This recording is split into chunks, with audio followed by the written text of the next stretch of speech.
And suspension, 31 invoice, 32 okay जहाँ तक है you cannot collect the tax if you are not liable to pay GST. 33 tax must be shown separately in invoice, and last 34 हमने देखा था credit note and debit note. Okay, 35 36 recall.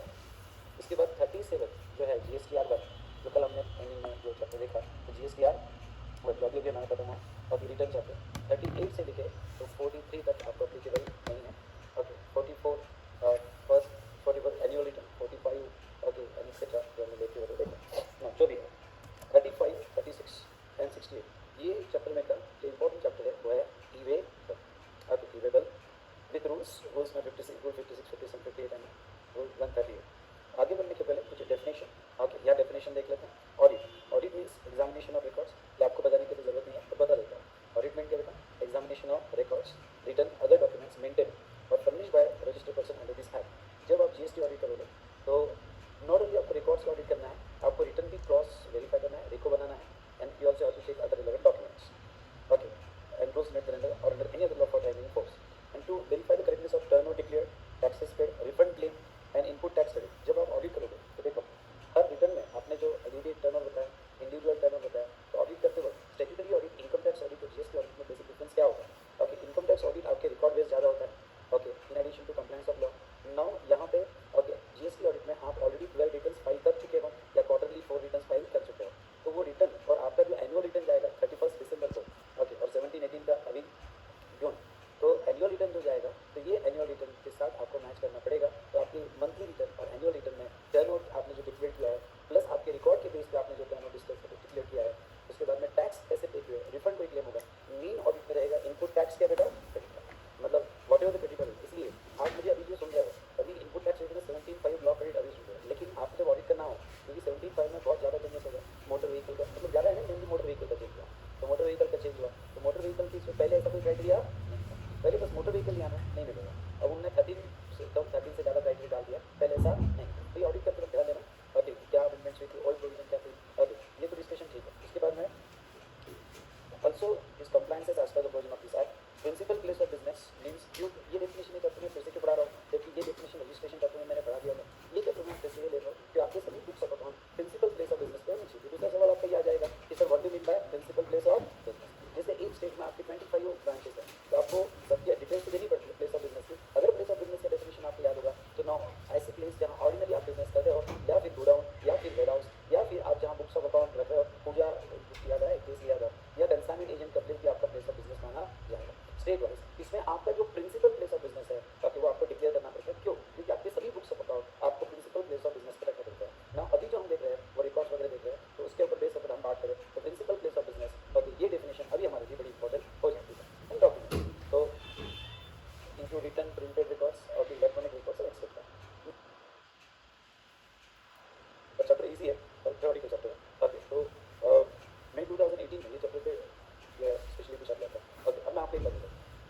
अभी तक का जो डिस्कशन हुआ आई जिसके आते हैं आउट ऑफ 75 मार्क्स, मेरी बात सुनो, आउट ऑफ 75 मार्क्स अभी तक जिस डिस्कशन का ओके वेटेज होता है 55 to 60. ओके अब इसके आगे का डिस्कशन जो होगा रिकॉर्ड लॉग वर्क काफी demand appeal advance reading etcetera, इसके आगे का जो स्पेशल डिस्कशन होगा इसके ऊपर वेटेज होता है 15 to 20 मार्क्स. ओके अब मैं नेक्स्ट इंपॉर्टेंट पॉइंट बता देता हूँ कि यहाँ तक तो स्टूडेंट आई जिसके तो बहुत अच्छा कर लेता है, लेकिन इसके आगे जो है स्टूडेंट वीक होते जाता है. जो क्योंकि रीजन ये है कि यहाँ इससे पहले के चैप्टर में मैं फ्रीक्वेंट रिवीजन ले लेता हूँ, कंटिन्यूस रिवीजन, और थोड़ा चैप्टर जो है ओके इससे पहले के चैप्टर ओके ऑफिस में भी ज़्यादा काम होता है. जैसे आई जिसकी place of supply, time of supply, specially IBC, और तो इसमें आपका इंटरेस्ट बना रहता है. तो इसके आगे के चैप्टर्स में इंटरेस्ट इतना नहीं रहता है. और क्लास में भी हमारी फ्रीक्वेंट रिवीजन नहीं होती है ओके, क्योंकि अब एंडिंग क्लास है तो मैं तो बोलूँगा एक दिन में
सिंपल पे मेन अकाउंट से मेंटेन करना पड़ेगा। लेकिन अगर उसकी स्टेट में एक से ज़्यादा रजिस्ट्रेशन सर्टिफिकेट होगी सेम स्टेट में, तो फिर उसको each registered place books of account रखना पड़ेगा।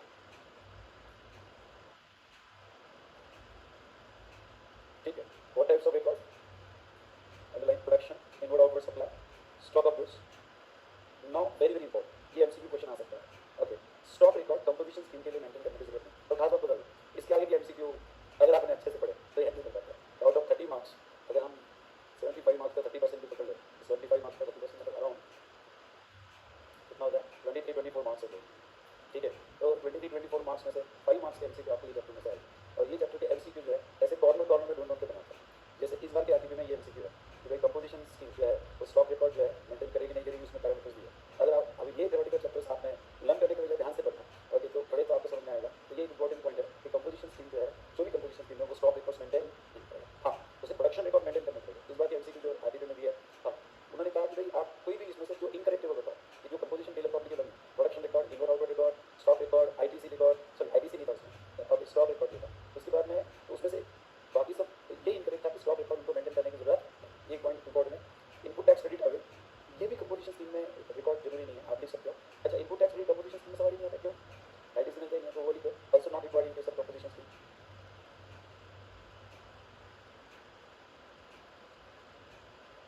Output tax payable and paid, also not required for composition scheme. क्यों? क्योंकि कंपोजिशन में बताओ आउटपुट टैक्स इनवॉइस वाइज पे होता है या आउटपुट टैक्स आपका ओके लमसम पे होता है? लमसम पे होता है, इनवॉइस वाइज पे होता नहीं है। जो आपका टर्नओवर इन स्टेट है, मेरी बात समझ गया, टर्नओवर इन स्टेट है उसके हिसाब से and such other particulars as may be described. ठीक है, ये तो रिकॉर्ड सेक्शन से दिया है, सेक्शन 35 पर। इन एडिशन टू दैट आपको बाय रूल 56, तो मैंने कंबाइन लिया, यहाँ रूल्स अलग से नहीं लिए। ओके, एक क्वेश्चन के रिलेटेड सेक्शन है रूल्स। रूल्स में ये भी दिया है कि आपको इंपोर्ट एक्सपोर्ट रिकॉर्ड मेंटेन करने पड़ेंगे। Supplies attach, payment of tax under reverse charge basis पे आपने जो भी पेमेंट किया उसके सभी डिटेल्स आपको मेंटेन करनी पड़ेगी। आपको याद है रिवर्स चार्ज में आपने पेमेंट वाउचर तो बनाना पड़ता है, और आपने अनरजिस्टर्ड से परचेज किया तो आपको इनवॉइस भी बनाना पड़ता है। रिवर्स चार्ज में अनरजिस्टर्ड से परचेज किया तो आपको इनवॉइस भी बनाना पड़ता है। Now separate accounts and advance received, paid and adjustment thereto is required to give particulars of name and complete address of supplier from whom he has received the goods or services, okay, chargeable to tax under the act, and name and complete address of the person to whom he has supplied the goods or services wherever required.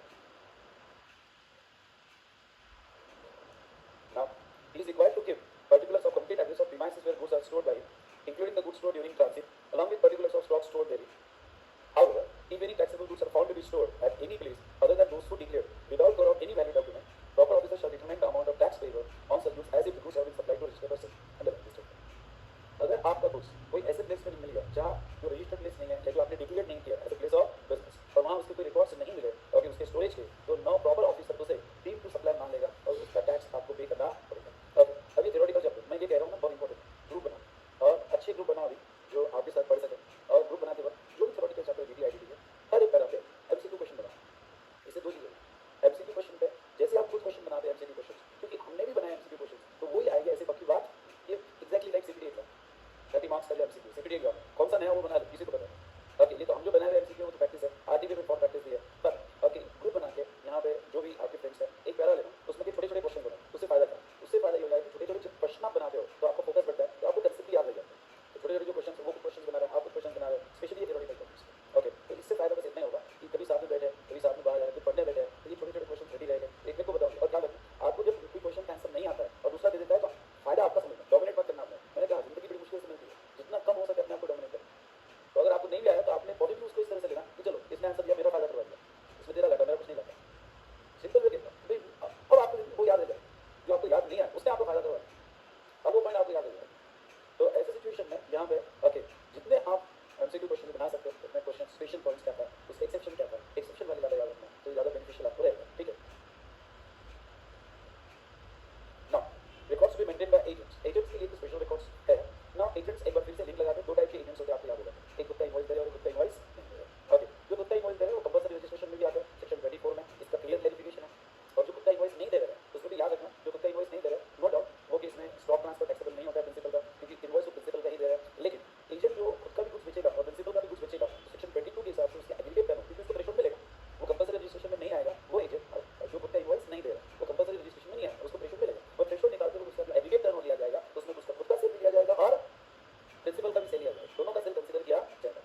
Affected on the behalf of every principal. दो चीजें, okay, जब principal से stock आएगा, तो principal से जब stock आएगा बेटा, तो हो सकता है कि प्रिंसिपल जीएसटी लगा के दे। और फिर से मैं बार बार रिवाइज कर रहा हूँ, तो प्रिंसिपल जीएसटी कब लगा के देगा स्टॉक पर? उल्टा पूछा ना, प्रिंसिपल जीएसटी कब लगा के देगा स्टॉक पर? जब एजेंट खुद का इनवॉइस बना रहा है, ओके, तब वो जीएसटी लगा के देगा। और एजेंट खुद का इनवॉइस नहीं बना रहा हो, तो वो सिचुएशन में रूल 55 की चलान देनी पड़ेगी, क्योंकि प्रिंसिपल जो स्टॉक देगा उसके ऊपर जीएसटी नहीं होगा। ओके, तो ये एजेंट के लिए स्पेशल रिकॉर्ड्स है। मैन्युफैक्चरर को in addition to above records, तो रिकॉर्ड्स ऊपर दिए गए, in addition to above records और कौन से रिकॉर्ड्स उसे मेंटेन करने पड़ेंगे मैन्युफैक्चरर को? Monthly production account showing quantitative details of raw material और services used in the manufacture and quantity details of goods for manufacture including waste and by product. ये MCQ के लिए जरूरी है, क्योंकि हो सकता है कि स्पेशली मैन्युफैक्चर के लिए इस पे कोई वो एमसीक्यू बना ले कि वेस्ट और बाय प्रोडक्ट का भी, क्योंकि आपको पता है कि जीएसटी हर गुड्स का है, फिर आपका बाय प्रोडक्ट हो या वेस्ट हो। दूसरा, एक इंपॉर्टेंट प्रोडक्ट इंपॉर्टेंट वर्ड जिसके ऊपर एमसीक्यू क्वेश्चन आ सकता है, now production records in with quantitative details. ये मंथली बेसिस, ये मंथली को ओके गौर करना, मंथली बेसिस मैं आपके साथ एज एमसीक्यू डिस्कस करूंगा ये सब। इसमें कंसेप्ट भी क्लैरिटी आएगी, कंसेप्ट की क्लैरिटी आएगी, छोटे-छोटे पॉइंट्स भी नहीं छूटेंगे। तो ना प्रोडक्शन रिकॉर्ड्स मंथली बेसिस पे इनको मेंटेन करना पड़ेगा। इस पे मैं आपके केस करूंगा। अभी काफी लास्ट मंथ में एक मैन्युफैक्चरर था, वो थ्रेशोल्ड के ऊपर था और वो आया मेरे पास, तो वो मैं सरप्राइज हो गया, वो ईयरली स्टॉक रिकॉर्ड बना देते हैं। वो इसलिए बना देते हैं ईयरली स्टॉक रिकॉर्ड, मतलब वो इन्वेस्टर वगैरह दे रहे हैं, तो स्टॉक रिकॉर्ड ऐसे क्वार्टरली ईयरली बना देते हैं। पहली बात मैंने कहा कि आप स्टॉक रिकॉर्ड मंथली ईयरली वगैरह बना रहे हैं, ठीक है, जीएसटी में क्वांटिटेटिव डिटेल्स मांगी नहीं है, सिर्फ टर्नओवर इनवॉइसेस मांगे और जीएसटी में बाकी क्वांटिटेटिव डिटेल्स, अगर आपने जीएसटी में फाइल किया होगा तो कोई क्वांटिटेटिव डिटेल्स तो नहीं। ओके, तो चलिए आप बाय बाय आपको अलाउड नहीं है। अगर कल जाके स्क्रूटिनी हो जाए तो ऑफिसर इस बात पे अड़ जाएगा कि आपको तो क्वांटिटी रिकॉर्ड्स मेंटेन करने, प्रोडक्शन रिकॉर्ड्स वो डायलॉग मंथली बेसिस पे मेंटेन करना। How can you maintain quarterly basis, how can you maintain yearly basis? Okay, तो वो आपके केस में सीवियर एक्शन ले सकता है। ओके, तो यहाँ पे एक्साइज में बहुत स्ट्रिक्ट एक्शन होती है, क्योंकि पीएलए देखा था एक्साइज में, अगर आपने कभी इंडस्ट्रियल ऑडिट किया होगा तो पीएलए पर्सनल लेजर अकाउंट क्या अकाउंट करंट मेंटेन होते हैं, अगर आपने इंडस्ट्रियल ऑडिट किया होगा तो बहुत स्ट्रिक्टली देखा जाता है मंथली बेसिस पे। अभी जीएसटी आई होप ये नया लॉ है, तो अभी थोड़ा लिबर्टी है, और फ्यूचर में कभी स्क्रूटिनी होगी तो मंथली रिकॉर्ड्स स्ट्रिक्टली देखे जाएगा। उसके बाद में सर्विस प्रोवाइडर के लिए कुछ स्पेशल रिकॉर्ड बाय रूल्स, वो है account showing quantity details of goods used in the provision of service. Okay, details of input service utilise, मतलब सर्विस प्रोवाइडर को जो भी इनपुट सर्विस में यूज किए गए उसकी डिटेल्स इनको रखनी पड़ेगी, एज वेल एज ओके यहाँ पे इनपुट सर्विसेज जो है वो भी इनको सर्विसेज की डिटेल्स रखनी पड़ेगी। नाउ नेक्स्ट पेज पे आ जाओ, state the records which are not to be maintained by supplier opting composition scheme. Underline, stock records maintain करने की जरूरत नहीं है। Account of stock in respect of the goods received and supplied, important question है, आ सकता है। Okay, account of stock in respect of goods received and supplied by him and such account shall contain particulars of opening balance. तो in simple word stock record maintain करने की जरूरत नहीं है, और डिटेल्स ऑफ टैक्स के documents maintain करने की जरूरत नहीं। इतना सिंपल पॉइंट भी आपने याद रख लिया तो इनफ, कंटेन वगैरह की जरूरत नहीं। Now is there any separate set of records to be maintained by registered person? Very very important. Works contract, थोड़ा इसको और बताओ। वर्क्स कॉन्ट्रैक्ट चैप्टर नंबर 2 में हमने पहली बार डेफिनेशन देखी थी वर्क्स कॉन्ट्रैक्ट। वर्क्स कॉन्ट्रैक्ट मतलब building, construction, erection, installation, renovation, repairs, okay, on an immovable property जिसमें गुड्स इन्वॉल्व है, जिसमें गुड्स इन्वॉल्व है उसे वर्क्स कॉन्ट्रैक्ट कहा जाएगा। दूसरा वर्क्स कॉन्ट्रैक्ट के बारे में हमने पढ़ा था स्पेशली शेड्यूल 2। शेड्यूल 2 में पैरा 6 में ये क्लियर किया था कि अगर आपका इमूवेबल प्रॉपर्टी का वर्क्स कॉन्ट्रैक्ट होगा मतलब वो तो वो सप्लायर सर्विस माना जाएगा। तो हमने बहुत सारी बातें की थी कि irrespective of the goods involve, उसमें गुड्स कितना इन्वॉल्व है उसमें लेना देना नहीं। और हो सकता है 99% गुड्स इन्वॉल्व है, लेकिन वर्क्स कॉन्ट्रैक्ट के लिए सेक्शन 8 के प्रिंसिपल अप्लाई नहीं होते, क्योंकि सेक्शन 8 लगा दिया तो composite supply, principal supply, principal supply पर गुड्स होगा, तो प्रिंसिपल सप्लाई गुड्स होगा तो केस में पूरा कॉन्ट्रैक्ट गुड्स में जाएगा, ऐसा नहीं। वर्क्स कॉन्ट्रैक्ट और restaurant catering irrespective of the goods involve supplier service माना जाएगा। उसके बाद में वर्क्स कॉन्ट्रैक्ट का रेफरेंस कहाँ आएगा?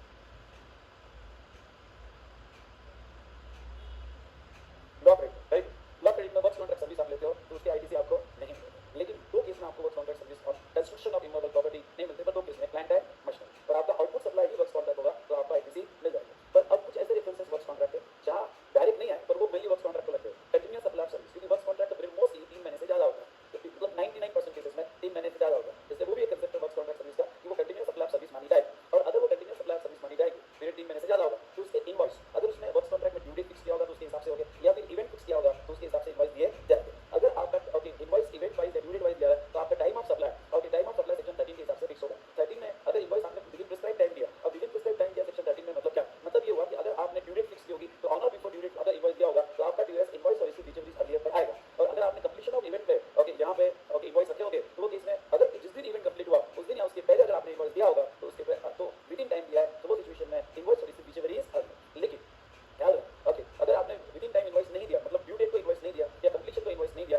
टू दैट एक्सटेंट जिस दिन आपका कंप्लीशन हो जाएगा तो उस दिन आपका ड्यूएस आएगा। कंप्लीशन कब माना जाएगा, इसको हमने एक स्पेशल बात की थी कि इवेंट तो जिस दिन कंप्लीट होगा उस दिन ही माना जाएगा, पर ओके जिस दिन आपकी ड्यू डेट है आईसी है प्रोफेशनल बैकग्राउंड मटेरियल के हिसाब से अगर आपने कॉन्ट्रैक्ट में ड्यू डेट फिक्स की होगी तो वो आपकी जो ड्यू डेट है वो डेट ऑफ कंप्लीशन मानी जाएगी। इसके लिए हमने बेस्ट एग्जांपल लिया था रेंटिंग ऑफ इमूवेबल प्रॉपर्टी। हमारा महीना तो 31 तारीख को खत्म हो गया, लेकिन ड्यू डेट जो थी रेंट पे करने की 10th थी हमारे कॉन्ट्रैक्ट के हिसाब से, तो फिर आपका डेट ऑफ कंप्लीशन 31 तारीख नहीं मानी जाएगी। आपका डेट ऑफ कंप्लीशन जिस दिन आपकी ड्यू डेट है, कब आपकी ड्यू डेट 10th को, तो वो कंप्लीशन माना जाएगा। ये interpretation ICA act background material में लिया गया था, कुछ याद आया आपको? तो ये इतना डिस्कशन हमने किया था। तो ये वर्क्स कॉन्ट्रैक्ट में स्पेशल 56 रूल आ सकता है, तो इसको एमसीक्यू क्वेश्चन में या स्पेशल 1 या 2 मार्क्स के क्वेश्चन में ओके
यहाँ ओके किस टाइप के रिकॉर्ड्स मेंटेन करना है तो देखो यहाँ पे every owner or operator or warehouse or godown or any other place used for storage of goods or and every transporter irrespective of whether he is a registered person or not ये word बड़ा important है whether he is a registered person or MCQ question के लिए important है okay whether warehouse keeper or transporter is not registered required to maintain records is it clear अगर registered नहीं भी होगा तो भी records maintain करना पड़ेगा whether registered person or not shall maintain shall मतलब compulsory है maintain the records of consignor consignee and other relevant details of goods in such a manner as may be prescribed तो वो rules में उन्होंने details दी है कि किस type के records उन्होंने चाहिए in such a manner as may be prescribed ठीक है registration if such person are not already registered they shall obtain a unique enrollment number very very important MCQ question अगर warehouse keeper या transporter registered नहीं है तो उनको common portal से unique enrollment number लेना पड़ेगा unique identification number अलग और unique enrollment number अलग ये टेम्पररी नंबर मिलता है जब आप कोई रजिस्टर्ड नहीं होते हो पर आप टैक्सेबल गुड्स हैंडल कर रहे हो आई रिपीट द वर्ड क्या टैक्सेबल गुड्स हैंडल कर रहे हो पर आप जीएसटी में रजिस्टर्ड नहीं ये प्रोविजन बहुत से ट्रांसपोर्टर को गोडाउन कीपर को मालूम नहीं है उनको यूनिक एनरोलमेंट नंबर लेना पड़ता है और MCQ question important apply electronically on GST common portal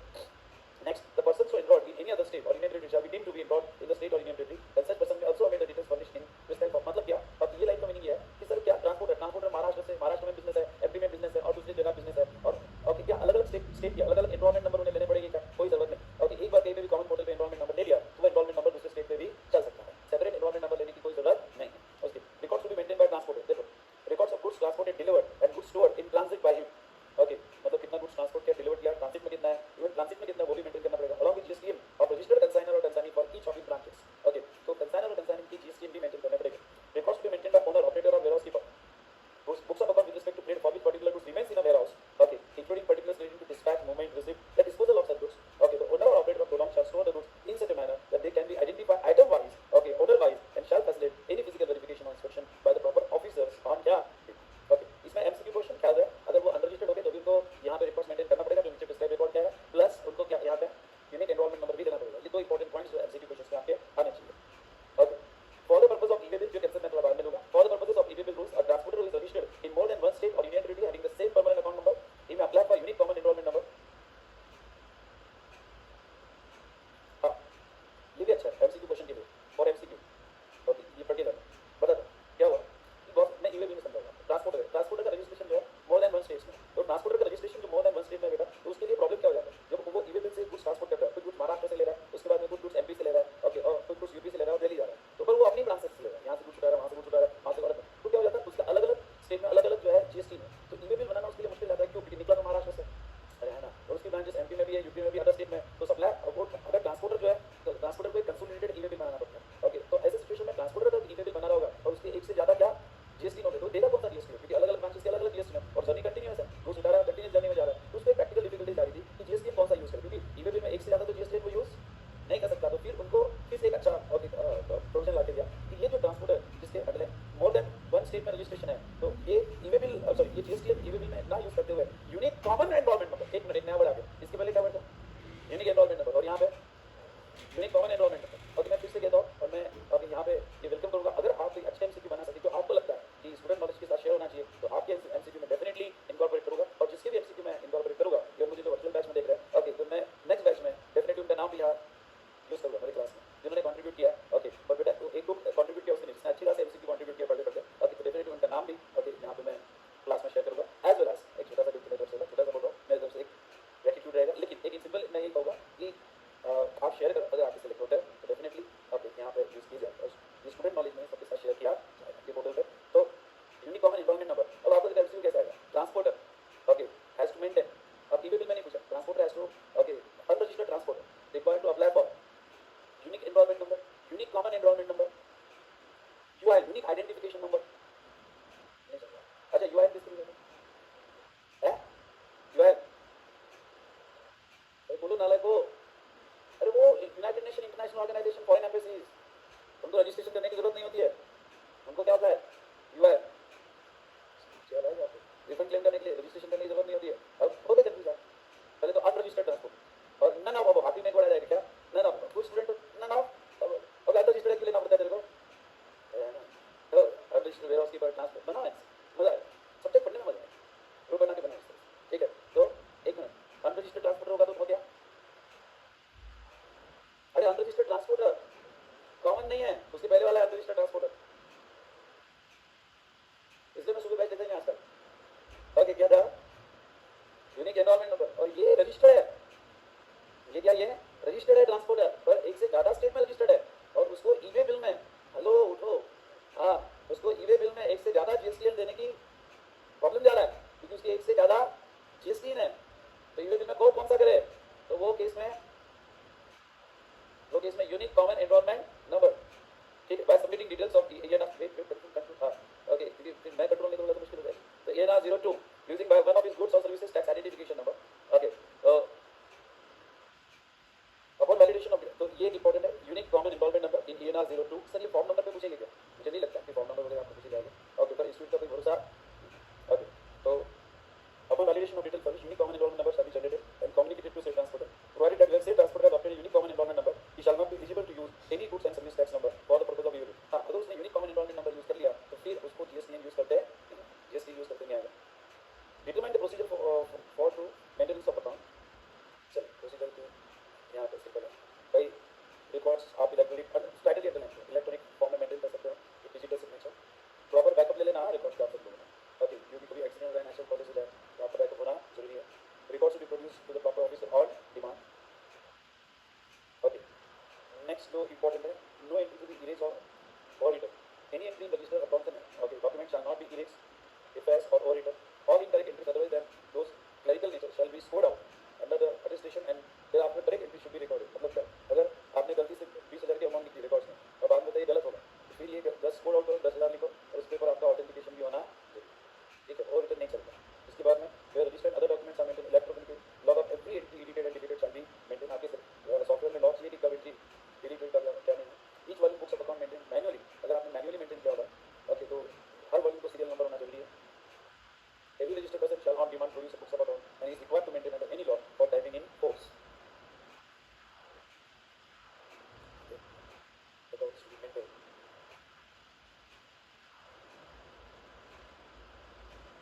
जो भी आप अकाउंट मेंटेन कर रहे हो, डॉक्यूमेंट मेंटेन कर रहे हो, 36 में जो टाइम दिया है 36 में देखो 72 मंथ्स आगे बढ़ाएगा, 36 में 72 मंथ दिया, इतने टाइम पीरियड तक आपको मेंटेन करना पड़ेगा, ठीक है।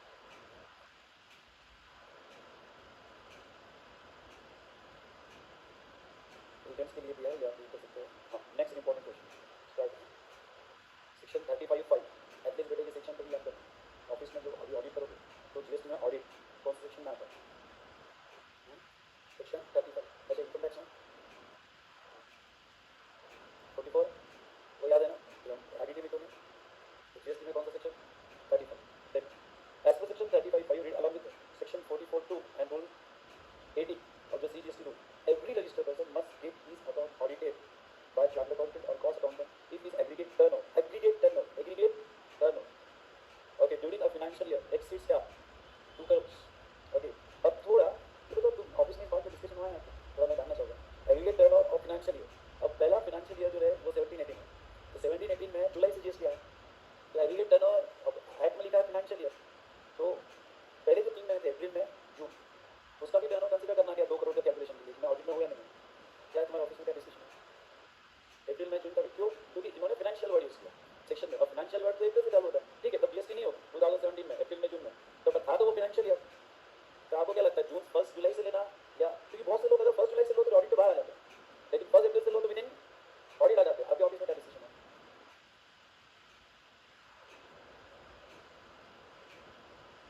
1 जुलाई से या 1 अप्रैल से,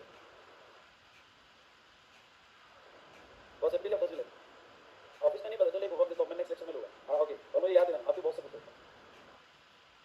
ये अभी जो ऑडिट आने वाला है ना, तो 17 का 1 अप्रैल से लेना या 1 जुलाई से, याद से पूछना, ओके, क्योंकि वर्ड है फाइनेंशियल, टेक्निकली तो 1 अप्रैल से जाना चाहिए, वर्ड क्या है फाइनेंशियल, मतलब टेक्निकली 1 अप्रैल से जाना, पर कुछ लोगों का ओपिनियन क्या है, नहीं मैं मेरा ओपिनियन बताऊँगा, कुछ लोगों का ओपिनियन क्या है कि भाई एग्रीगेट टर्नओवर की डेफिनेशन ही जीएसटी में आई, एग्रीगेट टर्नओवर की डेफिनेशन ही किसमें जीएसटी में, और जीएसटी में एग्रीगेट टर्नओवर जो है वो हम लेंगे 1 जुलाई से, तो आपको मैं आपके बॉस को पूछने के लिए होमवर्क दूंगा, नेक्स्ट लेक्चर में मैं बता दूंगा, डोंट व्हाट्सएप मैं बता दूंगा, तो देखता तो आप उसके देखते हो कि आपके बॉस क्या बोलते हैं, ठीक है। तो ये फाइनेंशियल ईयर अभी तो टेक्निकली 1 अप्रैल से होनी चाहिए, जो वर्ड यूज किया, तो कुछ लड़ रहे हैं लोग इस बात पर, अभी तक क्लैरिफिकेशन नहीं आया है, पर आप बताएं क्या आप इंटरप्रिटेशन ले रहे हैं।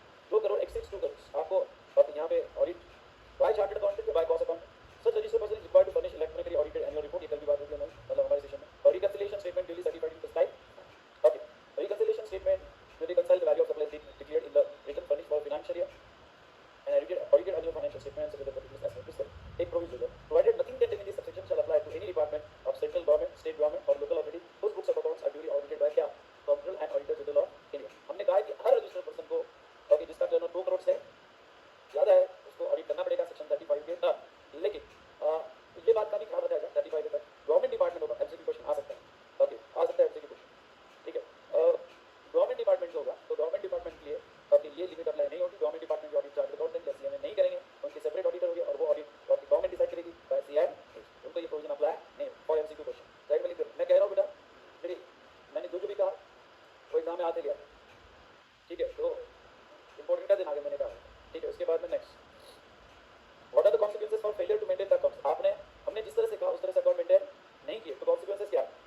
record up to 72 months from the due date of furnishing annual return.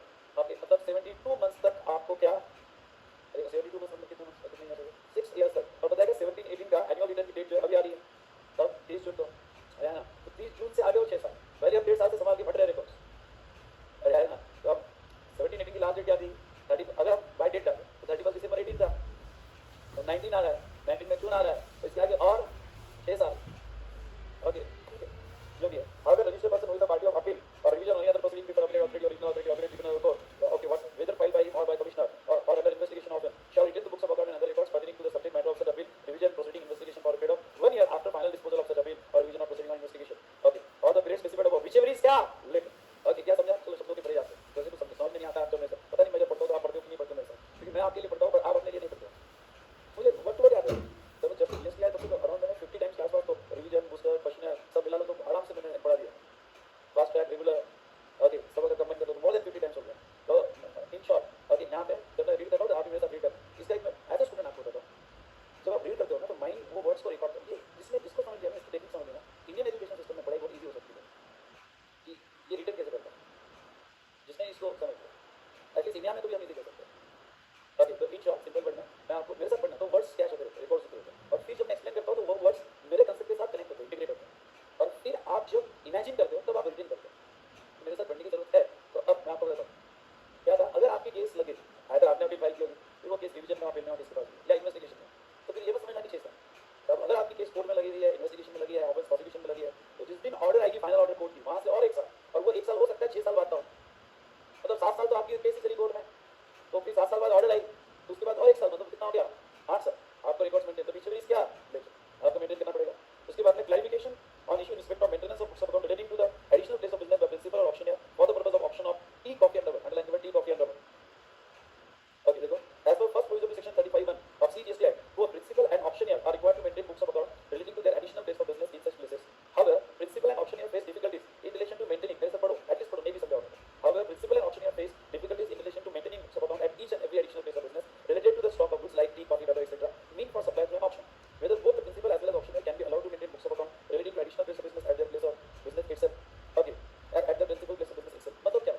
Tea coffee और रबर के बिजनेस में क्या होता है? ये जो टी कॉफी मैन्युफैक्चरर है, ओके, नॉट टी बोर्ड के हिसाब से इन्होंने अपना कुछ ऑप्शनियर के थ्रू सेल करना चाहिए, कुछ सिस्टम इंडिया में बहुत कंट्रोल सिस्टम है, जैसा बीएससी एनएससी, आपको जब भी शेयर बेचना हो आप ऐसे इंडिविजुअल नहीं बेच सकते, you are trading only through क्या बीएससी एनएससी, दूसरा एपीएमसी, एपीएमसी में जब भी कोई गुड बेचना हो आप इंडिविजुअल नहीं बेच सकते, ओनली थ्रू एजेंट्स। वैसे टी कॉफी कोड है, टी कॉफी कोड में भी फॉर्मर इंडिविजुअल गुड्स नहीं बेच सकते, उनको ऑप्शनियर अपॉइंट करना ही, but visit clear. Point number 2, अब जैसा क्या है बेटा, यहाँ पे जो भी प्रिंसिपल होगा या ऑप्शनियर होगा, इनके अलग अलग प्लेस ऑफ बिजनेस होगा, बाकी टी कॉफी, तो सेक्शन 35(1) कहता है कि आपको जितने भी प्रिंसिपल प्लेस ऑफ बिजनेस है, ब्रांचेस है, वहाँ आपको इंडिविजुअल रिकॉर्ड तो मेंटेन करना ही पड़ेगा, और सबका कॉमन रिकॉर्ड आपको प्रिंसिपल प्लेस ऑफ बिजनेस में भी करना पड़ेगा।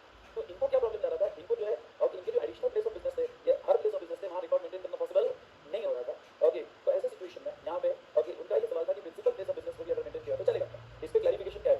अब मैं ये सेक्टर वाइज क्लैरिफिकेशन, इसलिए मैं इसको ज़्यादा इंपॉर्टेंस नहीं देता हूँ, क्योंकि सीए एग्जाम में पर्टिकुलर मतलब जनरल कंसेप्ट पे ज़्यादा पूछा जाता है, सेक्टर वाइज नहीं पूछा जाता, लेकिन आपके मटेरियल में दिया है, आपके पिछले बार स्टैट्यूटरी अपडेट्स में था, इसलिए ले रहा हूँ, लेकिन आप प्रायोरिटी ए में मत रखना, सी में मत रखना, प्रायोरिटी बी में रखना। तो देखो सेक्टर वाइज इन्होंने क्या क्लैरिफिकेशन दिया, the principal and auctioneer of the tea coffee rubber are required to declare warehouses where such goods are stored at their additional place of business, मतलब उनको warehouses को declare करने पड़ेंगे। तो buyer is also required to disclose such warehouses at his additional place of business if he wants to store the goods purchased through auction in such warehouse। ठीक है, पहले पढ़ लेते हैं, फिर मैं सिंपल में एक्सप्लेन करता हूँ। Auctioneer are required to maintain books of account relating to each and every place of business in that place itself as the first provision to section 35(1). However, in case of difficulties are faced in maintaining the books of account, it is clarified that they may maintain books of account relating to additional place of business to their principal place of business instead of क्या, मतलब उनको difficulty जाती है तो हम ये उनको liberty देते हैं, वैसे तो उन्होंने place of business wise maintain करना चाहिए, पर अगर डिफिकल्टी जाती है तो वो प्रिंसिपल प्लेस ऑफ बिजनेस पे भी मेंटेन कर सकते हैं सभी रिकॉर्ड्स, ऑप्शनियर भी और प्रिंसिपल भी। Such principal or auctioneer shall intimate the jurisdictional proper officer in writing about the maintenance of books of account relating to additional place of business at the principal place of business. Further, principal and auctioneer shall be eligible to avail input tax credit subject to fulfillment of other provision of this act or those thereof. Okay. It is further clarified that this circular is applicable to the tea, coffee, rubber, etc. where auctioneer claim IBC in respect of supply made by him by the principal before the auction of such goods. मतलब क्या? Tea coffee code जो होता है, इनके जो auctioneer होते हैं, okay, ये आगे खुद का इनवॉइस देते हैं, तो ये ऑक्शनियर जब आगे खुद का इनवॉइस देते हैं, तो ऐसे केस में प्रिंसिपल जब इनको स्टॉक देता है बेचने के लिए, तो वो भी सप्लाई माना क्यों, क्योंकि आगे ऑक्शनियर एजेंट की डेफिनेशन में आता है और आगे ऑक्शनियर खुद का इनवॉइस दे रहा है। ओके, तो इसको पैरा 3 ट्रिग हो जाता है, और पैरा 3 ट्रिग होने के पैरा 3 होता है, पैरा 3 ऑफ शेड्यूल 1 तो ज़्यादा है एजेंट वगैरह, तो इसको ट्रिग हो जाएगा। और ऐसे केस में ये जो प्रिंसिपल जो है यहाँ पे जो स्टॉक ट्रांसफर करेगा ऑक्शन ईयर फॉर सेल उसके ऊपर जीएसटी लगाएगा, और उसके ऊपर जो जीएसटी लगाएगा तो आगे ओके उसका आईटीसी किसको मिल जाएगा बेटा, ऑक्शन। तो ऑक्शन ईयर जब आईटीसी लेगा तो उसको proper books of account maintain करना पड़ेगा उसके। चलिए in this way we have completed this topic. क्या बेटा, रिकॉर्ड्स, ठीक है, रिकॉर्ड्स एंड डॉक्यूमेंट्स। और very very important topic for your exam, what is e way bill. Okay, e way bill यानी क्या, इलेक्ट्रॉनिक वेब, जैसे ये जो वर्ड है वेबल, ओके, तो जो ट्रांसपोर्टेशन होगा ओके उसका ट्रांसपोर्टेशन का एक वे बिल बनेगा इलेक्ट्रॉनिक फॉर्म में, जिसे हम क्या कहेंगे बेटा, e way bill. Okay, this e way bill. पहली बात तो आपको ई वे बिल, इनवॉइस और रूल 55 चालान, ये तीनों डॉक्यूमेंट्स या तीनों कंसेप्ट टोटली अलग है। एक बार फिर से हो जाए, ये बताओ बेटा, इनवॉइस का जब रिमूवल फॉर सप्लाई या डिलीवरी फॉर सप्लाई, ठीक है, सेकंड एक बेसिक डिफरेंस हो जाता है आपको। ई वे बिल तभी बनाना पड़ेगा जब कुछ में मूवमेंट हो, क्योंकि ये ट्रांसपोर्टर्स डॉक्यूमेंट है, ट्रांसपोर्ट का डॉक्यूमेंट है जो इलेक्ट्रॉनिकली मेंटेन किया जा रहा है। अगर कुछ में मूवमेंट नहीं है, जैसे हमारा एग्जांपल बेंचेस वाला, मैंने दूसरा कैनल को एज सच दे दिया, तो ई वे बिल बनाने की कोई जरूरत नहीं। और आपकी नॉलेज के लिए बता दूं, रूल 55 चालान भी तभी बनती है जब कुछ में मूवमेंट है, जब कुछ में रूल 55 चालान तो चाहिए ही चाहिए। ई वे बिल सबको कॉमन करता है। थोड़ा ये फर्स्ट पैराग्राफ में पढ़ता हूँ, एक्सप्लेन करने की कोशिश करता हूँ कि भाई ई वे बिल है क्या। Basically, it is a compliance mechanism where by a digital interference, person causing the movement of goods, underline the word, the word very important, person causing the movement of goods, upload the relevant information prior to commencement of the movement of goods, generate e-way bill on GST board. एक बहुत छोटा सा example होगा, पुराने excise और VAT law में क्या होते थे, गुड्स ट्रांसपोर्ट हो जाते थे, और गुड्स ट्रांसपोर्ट हो रहा है, जैसे मैं वैट का एग्जांपल, सीएसटी का एग्जांपल लेता हूँ, एक कंट्रोल मैकेनिज्म, और उसमें भी बहुत लूपहोल होते थे। कैसे, छोटा सा एग्जांपल, जब गुड्स एक स्टेट से दूसरे स्टेट पे जाता था तो सी फॉर्म में जाता था, और अगर आपका सी फॉर्म में जा रहा है तो आपको कंसेशनल रेट 2% मिलता है, पर अगर आपका सी फॉर्म में नहीं जा रहा है कुछ तो आपका CST rate equals to that. और लोग इसमें डब्ल्यूसी फॉर्म भी बनाते थे और फ्रॉड भी करते थे। कैसे फ्रॉड करते थे बताता हूं, जब गुड्स दे रहे हो महाराष्ट्र में, मतलब डिलीवरी महाराष्ट्र में, लेकिन बाहर से दूसरे स्टेट से सी फॉर्म ले लिया, उनकी कोई दूसरी ब्रांच एमपी में होगी, एमपी से सी फॉर्म ले लिया, और सी फॉर्म लेके बताया जा रहा है कि गुड्स ट्रांसपोर्ट कर दिया कहाँ, एमपी में, और 2% का टैक्स में एडजस्ट कर लिया, जबकि गुड्स की डिलीवरी कहाँ गई थी, महाराष्ट्र में। ऐसे इन्होंने किया है कि लोकल डिलीवरी देके सी फॉर्म बना के ये करके। अब देखो, अब गुड्स एक्चुअली ट्रांसपोर्ट हुआ कि नहीं वो स्टेट में, जब ये कहाँ से पता चलता था कि वो स्टेट में गया कि नहीं गया, बॉर्डर पे, स्टेट बॉर्डर पे जो चेक पॉइंट्स होते थे, तो स्टेट बॉर्डर पे जो चेक पॉइंट्स होते थे तो वो डेटा कलेक्ट करते थे, लेकिन क्या होता था, स्टेट एक में डेटा शेयर नहीं करते थे। जैसे अगर वो डेटा एमपी बॉर्डर पे लिया गया, अगर है ना कि भाई हाँ ये गुड्स आ गया, इतने क्वांटिटी का आया, पर महाराष्ट्र गवर्नमेंट के साथ वो शेयर नहीं होता था कि भाई कितना, क्योंकि स्टेट बहुत अलग अलग थे। अब महाराष्ट्र गवर्नमेंट जब रिक्वायरमेंट भेजेगी कि भाई वो गुड्स तुम्हारे सच में ट्रक तुम्हारे बॉर्डर में आया था क्या, बाकी सच में यहाँ पे ओके, तो ये बॉर्डर में ये डेटा महाराष्ट्र एमपी गवर्नमेंट से नहीं मिलता था। इसमें महाराष्ट्र गवर्नमेंट का बहुत सारा लॉस हो जाता था, क्योंकि सीएसटी जो है महाराष्ट्र गवर्नमेंट का रेवेन्यू था, सेलर स्टेट का रेवेन्यू था, सेलर स्टेट का रेवेन्यू था। 2% में आपने सी फॉर्म में कर लिया, गुड्स वहां पहुंचा कि नहीं पहुंचा उसकी इन्फॉर्मेशन है नहीं, और कोई ट्रैक नहीं हो पा रहा है। फिर महाराष्ट्र गवर्नमेंट एमपी गवर्नमेंट को इन्फॉर्मेशन मांग रही है, और फिर आ रही है, इसमें अब तक गवर्नमेंट का काम मांगेंगे, आएगी, तब तक तो ये अपना काम करके निकल चुका है। तो ऐसे केस में ई वे बिल अब ये बहुत हेल्प करेगा मूवमेंट को ट्रैक करने के लिए कि भाई आप बता रहे हो कि अदर स्टेट में गया, ठीक है, अदर स्टेट में गया है तो ट्रैक होना चाहिए कि रियली वो अदर स्टेट में गया है नहीं।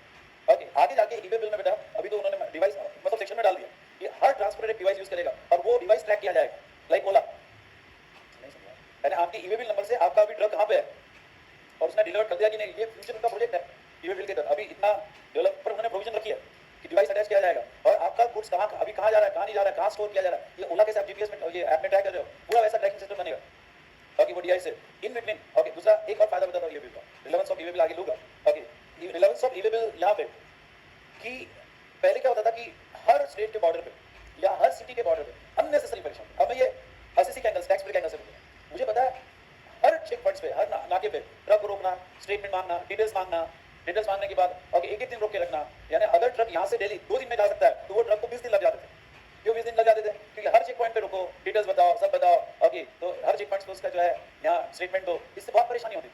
ठीक है, ट्रांजिट गुड्स पे आपको ऑक्ट्रा नहीं लगता था, ट्रांजिट गुड्स पे स्टेट वाइज आपको कोई टैक्स नहीं लगता था, क्योंकि यहाँ से डायरेक्ट दिल्ली जा रहा है और वो 3-4 स्टेट को क्रॉस कर रहा है और 50 सिटीज को क्रॉस कर रहा है। तो ऐसे केस में सिटी भी रोक रही है चेक करने के लिए, तो उनको बहुत परेशानी होती है। ओके, फिर ये मुझे पता है ट्रांसपोर्टर ये जो भी रोकेगा उनको 100 रुपीज 200 रुपीज देने के लिए अपने पास पूरा चेंज करते हैं।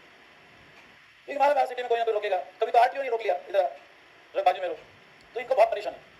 तो अब आगे बताओ एक प्रोविजन है, अगर कोई स्टेट में एक बार चेकिंग आपकी होगी तो वो ऑफिसर को ओके अपडेट करना पड़ेगा कि भाई ये ई वे बिल चेक हो गया, ये ट्रक भी चेक हो गया, तो वो स्टेट में जब तक डाउट नहीं आता है दूसरा ऑफिसर नहीं रोकता है। ये बहुत रफ यहाँ पे प्रोसीजरल बेनिफिट दिया गया ई वे बिल। ओके, और ये ई वे बिल पूरे इंडिया में कोई भी एक्सेस कर लेगा, एक बार फाइल कर दिया तो पूरे इंडिया में, यानी अब स्टेट को डाटा शेयर करने की कोई जरूरत, एक बार चले गया तो कोई भी स्टेट में अगर इनका ई वे बिल ओके यहाँ पे एक्सेस करना है ये ट्रक का तो कोई भी इजीली ट्रैक कर पाएगा। ओके तीसरा लोग डमी इनवॉइस दे रहे हैं पर सप्लाई नहीं कर रहे, होता है ऐसा, डमी इनवॉइस क्रेडिट बेचा जाता है।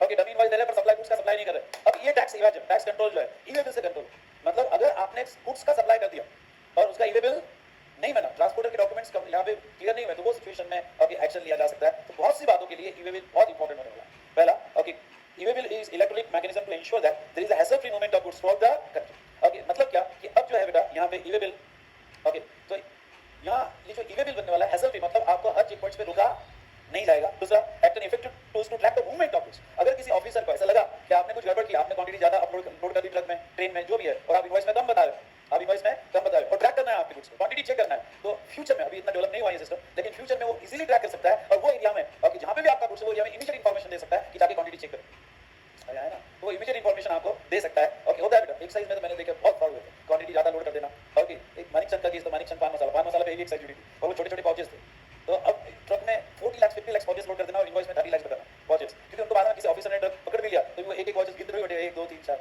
ये प्रैक्टिकल डिफिकल्टी है, नहीं समझा, तो क्वांटिटी गिनते हुए बैठेगा। ओके प्रैक्टिकल डिफिकल्टी है, तो अब ऐसे सिचुएशन में यानी बहुत फ्रॉड हुआ ऐसे। तो अब जीएसटी में पहले तो ट्रैक ही नहीं होता था गुड्स कहां पे, ट्रैक ही नहीं होता था क्योंकि गुड्स ट्रक में घूम रहा है, इनको भी नहीं पता ट्रक है, लेकिन ई वे बिल में बेटा बहुत अच्छे से हो जाए। ई वे बिल में इजीली आप ट्रैक कर पाओगे आपका गुड्स क्या है और वो रिस्पेक्टिव डिपार्टमेंट को इमीडिएटली आप इन्फॉर्म कर पाओगे कि जाके चेक करो गुड्स को। तीसरा control over evasion in the country. Tax evasion तो होगा कि भाई बहुत सी बार बिल बना के दे देते हैं पर गुड्स का सप्लाई नहीं करते हैं, ओके बता देते गुड्स मूव हो गया लेकिन सप्लाई नहीं करते, वो सिचुएशन में यहाँ पे वो टैक्स इवेजन पे कंट्रोल होगा। फिजिकल इंटरफेरेंस टू पे for digital interference resulting in elimination of state portal. Okay अब क्या फिजिकल इंटरफेरेंस मतलब क्या बेटा, फिजिकल इंटरफेरेंस पहले ऐसा होता था, ध्यान से सुनो, फिजिकल कि हर चेक पॉइंट पे आपको ऑफिसर रोका जा रहा है। अब ये प्रोविजन आ गया कि हर चेक पॉइंट्स पे ओके अब ऑफिसर आपको नहीं रोकेगा, वैसे भी ऑक्ट्रा खत्म कर दिया, चेक पॉइंट्स खत्म कर दिए, बॉर्डर के चेक पॉइंट्स खत्म कर दिए। ओके बस अब क्या होगा कि एक स्टेट में, मैं फिर से कह रहा हूं, एक स्टेट में एक बार चेकिंग हो गई तो वो स्टेट में दोबारा नहीं होगी।